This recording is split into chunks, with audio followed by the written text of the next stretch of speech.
Today in this video, we will understand how to snap in Maya.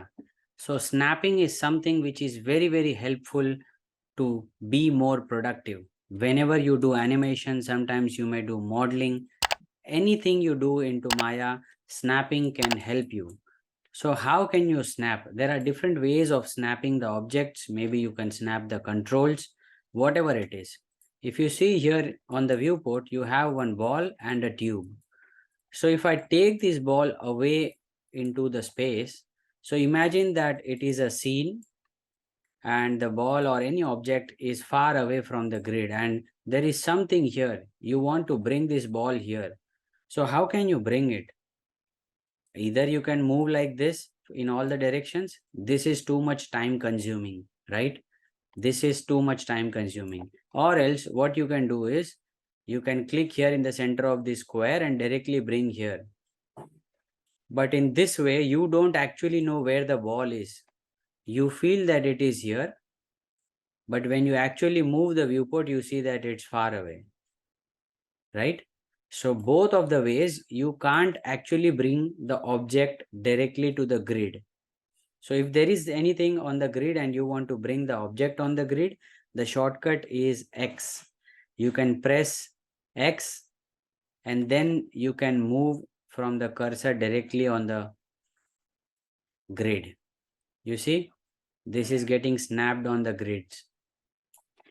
And again, you can press F for focusing.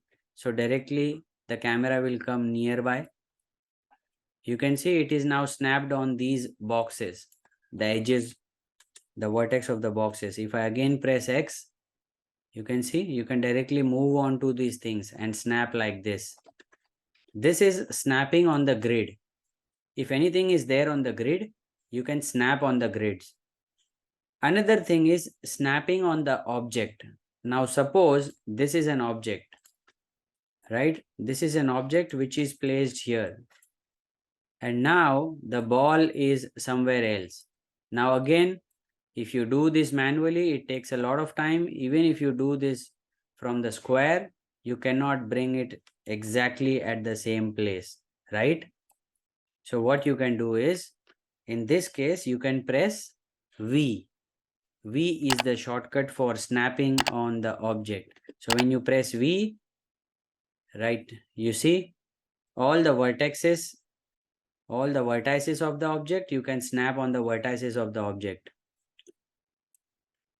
And that way, you can bring any object to another object. If it is here, you press V and bring it to directly to the object. You see, directly it will get snapped. If I press V and if you click here, directly it comes to the object. Whichever object is nearby, it will directly get snapped on that object. This is very helpful in saving your time when you use the manipulator for moving things. So that's all for the video. I will share you some other tips in the other video. Take care. This is Naresh Chaudhary, India's first passion animator mentor, and I will see you in the next